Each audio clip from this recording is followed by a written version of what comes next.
Hello everyone, this is my Flipgrid presentation. I'm going to briefly talk about the lawsuit at hand that Nintendo is facing right now, and then I'm going to talk about Nintendo's mishandling in this situation with their technical malfunctions. So, to start, a law firm by the name of Chemicals, Schwartz, Kreiner, and Donaldson Smith filed a class action lawsuit against Nintendo at around summer 2019. I cannot state every single reason there is because I can't cover an entire lawsuit. So I am just going to cover one thing and one thing extensively. Look at this, it's over 100 pages. So one of the claims is that they are being sued under the claim that they are selling their products knowing that they are malfunctioned. Nintendo has been selling these little JoyCons, which are small little controllers that attach to the system, like so.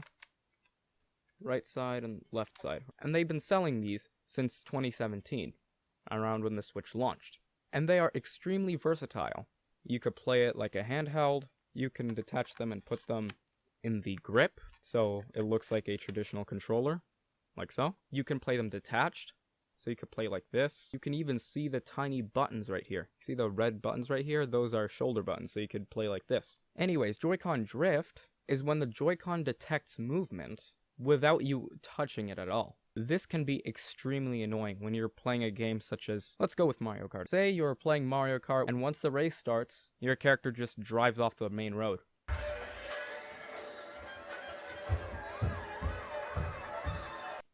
And now you're sad because you can't play the game. Basically the point is, the controller detected a movement that you did not input, making entire $80 games completely unplayable, and it renders the game cartridges absolutely useless. All you can do with them is put them in the container and make a makeshift maraca.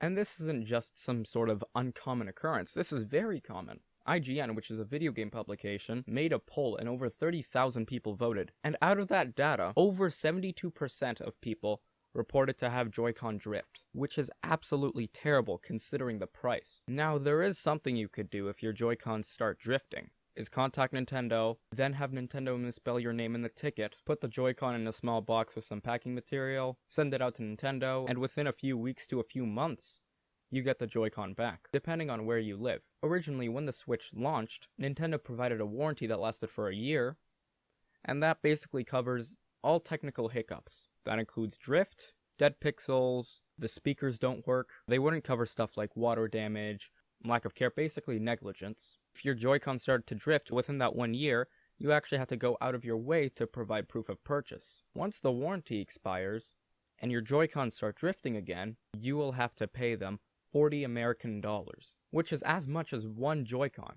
Because that's what they want you to do. They want you to buy more of these. They charge you that much, so you just say, you know what, screw it, I'll just buy another one. This is very anti-consumer in the sense that these controllers are very expensive, and they're basically giving their customers expensive roadblocks, sort of punishing them for using the controller. Getting a new controller isn't going to do anything. It's a temporary fix, as they tend to drift after a few months of use. The only other option is to do it yourself. There are a multitude of ways to go about this. First, you could get some compressed air, and then spray it just underneath the control stick. There's a rubber flap under the control stick, and that's an entryway for things like dust. Some short bursts of compressed air. Well, that's it then. All I have to do is buy some compressed air and then spray it a few times and I'd be over with it? No, not necessarily. If you're lucky, yes, but I'm unlucky, so no. I tried using compressed air, and within about a few weeks, the Joy-Con started drifting again. And the way the Joy-Con is built, as time goes on, the plastic bits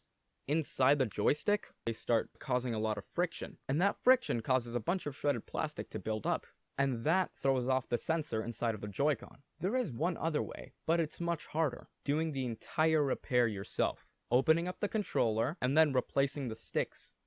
But it is the only other option out there. And I have personally done it as well. I have repaired all of my controllers at least once, and I even customized a pair, but that's besides the point. Nobody would like to risk losing hundreds of dollars. And what sucks is that a good chunk of people buy these systems for their kids. And then once they hear that their kids have this problem, and the warranty is out, it's just such a hassle. So imagine if you're the parent in this situation, and your kid tells you that the Joy-Cons are drifting. Even if you have warranty, it is still such a hassle to set up repair. Luckily, in 2019, Nintendo changed their warranty policy. Around summer 2019, Nintendo changed their warranty policy so that if you have JoyCon Drift, you can send in your Joy-Cons for free, no questions asked. Plus, if you paid for them to fix your Joy-Cons previously, they would refund you, so that's good. However, the new warranty policy was never publicly addressed by Nintendo. The reason why some people know of this new policy is because Nintendo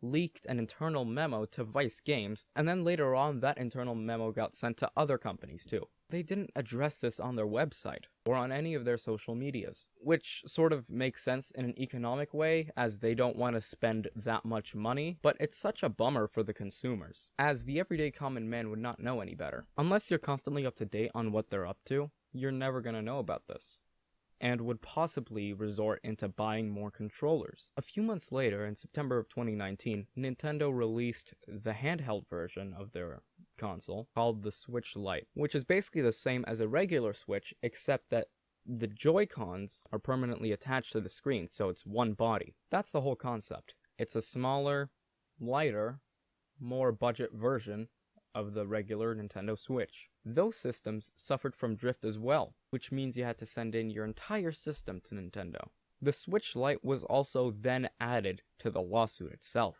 Speaking of which, as of this month, January 2021, it is still ongoing. There aren't that many updates, it's really slow due to the pandemic. Nintendo didn't take any actions until there was a lawsuit at hand.